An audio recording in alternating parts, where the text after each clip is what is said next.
Shikha Srivastava from mathematics farm. आज हम लोग क्या पढ़ेंगे? आज हम लोग class 6 chapter 5 that is understanding elementary shapes में एक्सरसाइज 5.1 का क्वेश्चन नंबर 5 सॉल्व करेंगे। क्या है question number 5? Verify whether D is the mid point of A G. A G के ऊपर लाइन सेगमेंट का साइन बना हुआ है। मींस आपको बताना है कि ये जो डी पॉइंट है ये क्या एजी का मिड पॉइंट है। ये जो डी पॉइंट है क्या ये एजी लाइन सेगमेंट का मिड पॉइंट है। अब मिड पॉइंट किसको बोलते हैं सबसे पहले ये समझते हैं। तो मिड पॉइंट का मतलब होता है एकदम बीचों बीच वाली वैल्यू, एकदम बीचों बीच। ठीक है, जैसे यहां पे एक पर्सन यहां पे खड़ा है, ठीक है, और एक पर्सन यहां पे खड़ा है। इन दोनों के बीच में एक बिल्डिंग है, ठीक है, दिस इज बिल्डिंग। इन दोनों के बीच में एक बिल्डिंग है और कैसे बीच में? ऐसे बीच में है कि एकदम मिड पॉइंट पे है।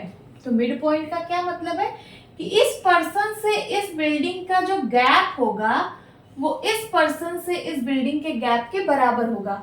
अगर ये 5 सेंटीमीटर है इसका गैप, तो इसका भी गैप 5 सेंटीमीटर होगा। ठीक है, तो हम इसी को बोलते हैं मिड पॉइंट।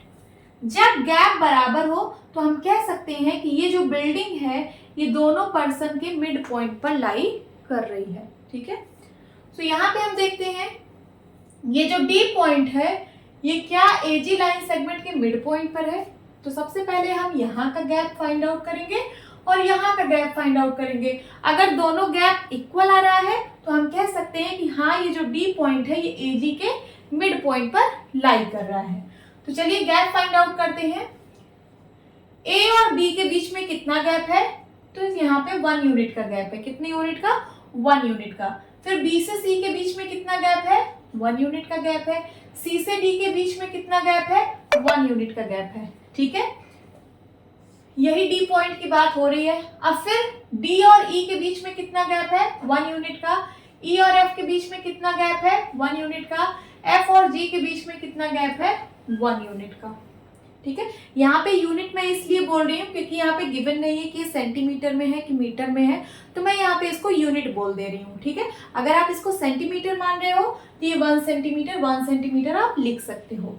ठीक है, सो इस साइड का गैप, ठीक है, इस साइड का गैप अगर मैं ऐड करूं कि ए से डी के बीच का डिस्टेंस कितना है तो वो है 3 सेंटीमीटर। ठीक है, मैंने उस यूनिट को सेंटीमीटर बोल दिया।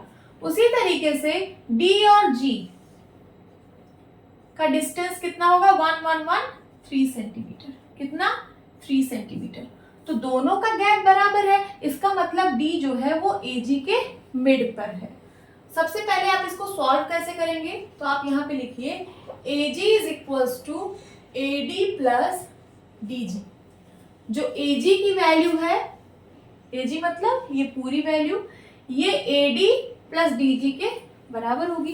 तभी तो हम बोल सकते हैं कि जो D है वो A और G के कहीं बीच में लाई कर रहा है। ठीक है, अब ये मिड पॉइंट क्यों है D? क्योंकि AD की डिस्टेंस और DG की डिस्टेंस इक्वल है। अब लिखिए यहाँ पे since AD is equals to DG, क्योंकि AD और DG की जो लेंथ है वो इक्वल है, so we can say D is the mid point of line segment AG। This is your answer. Hope students आपकी क्लास अच्छी लगी होगी। मिलती हूँ अपनी नेक्स्ट वीडियो में, तब तक के लिए बाय बाय, टेक केयर।